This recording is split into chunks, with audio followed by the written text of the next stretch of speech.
ഇന്ന് നമ്മൾ ഉണ്ടാക്കുന്ന റെസിപ്പിക്ക് പ്രത്യേകിച്ച് പേരൊന്നുമില്ല കേട്ടോ. ഇതിൻ്റെ മെയിൻ ഇൻഗ്രീഡിയൻറ്റ് മുട്ടയും പപ്പടവുമാണ്. മുട്ടയും പപ്പടവും ഉപയോഗിച്ച് ഈസി ആയിട്ട് ഉണ്ടാക്കാവുന്ന ചപ്പാത്തിക്കും ചോറിനും ഒരുപോലെ യൂസ് ചെയ്യാവുന്ന ഒരു റെസിപ്പിയാണ് ഇന്ന് ഞാനിവിടെ ഉണ്ടാക്കാൻ പോകുന്നത്.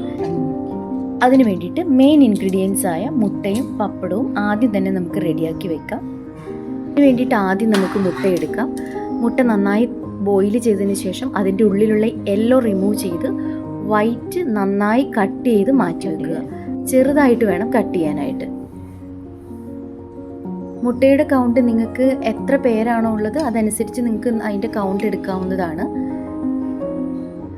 ഇനി നമ്മുടെ അടുത്ത മെയിൻ ഐറ്റം പപ്പടം ചെറുതായി അരിഞ്ഞ് അത് എണ്ണയിലിട്ട് വറുത്ത് എടുത്ത് മാറ്റി വയ്ക്കുക.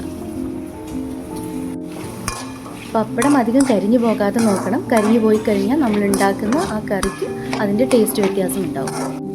മെയിൻ ഇൻഗ്രീഡിയൻസ് പപ്പടവും മുട്ടയും റെഡിയാക്കി വെച്ചതിന് ശേഷം നമ്മുടെ അടുത്ത സെക്ഷനിലേക്ക് കിടക്കാം.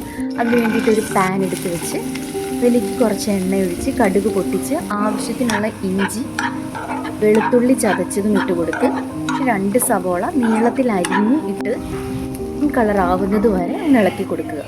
ഇനി അതിലേക്ക് കറിവേപ്പില ആവശ്യത്തിന്, പിന്നെ വറ്റൽമുളക് ഉണ്ടെങ്കിൽ വറ്റൽമുളക് ഇട്ട് കൊടുക്കാം, അതല്ലെന്നുണ്ടെങ്കിൽ വറ്റൽമുളക് പൊടിച്ചതിട്ട് കൊടുക്കുക. അത് രണ്ടും കൂടെ ഒന്നിട്ടതിന് ശേഷം നന്നായി ഇളക്കി കൊടുക്കുക. സമയത്ത് ഉപ്പ് കുറവുണ്ടെങ്കിൽ നമുക്ക് ഉപ്പിട്ട് കൊടുക്കാം.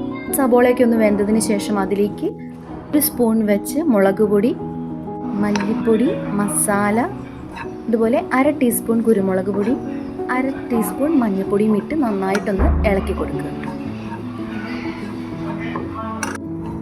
മസാലക്കൂട്ടിൻ്റെ പച്ചമണം മാറുന്നത് വരെ നന്നായിട്ടൊന്ന് ഇളക്കി കൊടുക്കുക. ഇനി നമ്മൾ എടുത്തു വെച്ചിരിക്കുന്ന പപ്പടം ഒന്നുകൂടി ഒന്ന് ചെറുതാക്കി പൊടിച്ചെടുക്കുക.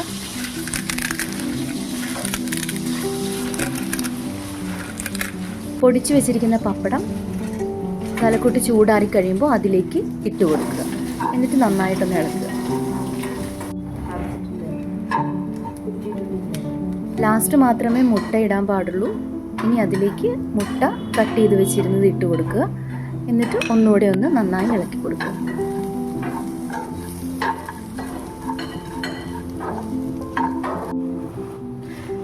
സമയത്ത് ഉപ്പ് എന്തെങ്കിലും കുറവുണ്ടെങ്കിൽ നിങ്ങൾക്ക് ഉപ്പ് ആഡ് ചെയ്ത് കൊടുക്കാം.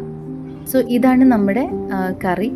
ഇത് വളരെ ഈസി ആയിട്ട് ഉണ്ടാക്കാവുന്ന ഒരു റെസിപ്പിയാണ്.